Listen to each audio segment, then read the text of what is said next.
Welcome to this week's webisode of The Better Half. I'm Kyndra de St. Aubin. This is Katy Hartley, and we're going to take a look back at what's been going on this week. Well, first of all, Kyndra, trending on Twitter today is National High Five Day. So, Kyndra, who do you want to give a high five to today? Well, first of all, I'm glad you pointed that out because I had no idea. I hadn't taken time yet this morning to check out what was trending on the Twitter feed. But I think from a Valley sports perspective, the Coyotes absolutely deserve a high five. And we all know that from a time circumstance, we're not sure, this is going to be after Game 3 is played in Chicago, or actually Game 4 in Chicago.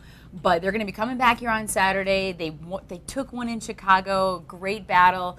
And the fans are getting behind it. So I think the Coyotes fans, they deserve a high five. Yeah, and we're seeing dirty hockey now. I kind of like it. Across the entire playoffs. It's been really fun to watch. A little scary. Well, I want to give my high five to the Suns. They are just a half game out right now, to be totally transparent. It's Wednesday today. So the Suns will take on the Clippers tonight. And I want to see this team in the playoffs. We're so close. We are so close. I just hope that they can get there. They've already lost the one game that I think that they might have had some leeway with. In my opinion, they got to win out. I think they can do it.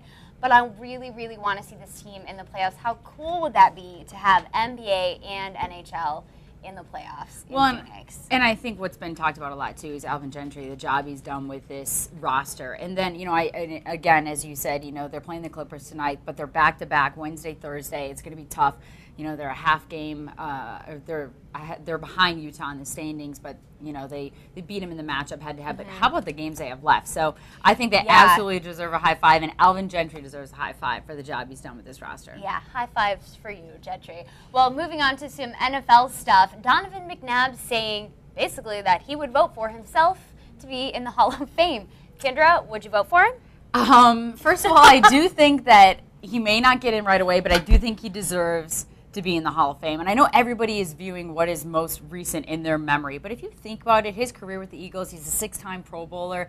I mean, he is a high-level quarterback who did a lot with that team and with that roster. It's just that right now, in our mind, is the most recent. I don't totally give him a hard time for saying he would vote for himself. I mean, what is he supposed to say? Do I think it sounds stupid? Yes. But what is he supposed to say? I mean, that's where I think that you take the higher ground. And don't even say anything as dumb as that, because as soon as you say something like that, that is it, dude. Anytime the Hall of Fame comes up, everybody is going to say, well, remember that one time where you said you'd vote for yourself? Yeah, Come on, the Drew Breeses and the Peyton Mannings of the world don't say stupid stuff like this. And his comparisons to Dan Marino, really? Well, you know what, you're right. He probably should just be like, look, you know what, that's not up to me to decide. I think I've had a great career. You're right. I mean, there was a better way to handle that. But we all know the athletes are thinking what they're thinking deep down. Anyways, he just said it. He's a dork anyways. That's why we love him, though. Yeah. Well, how about this story?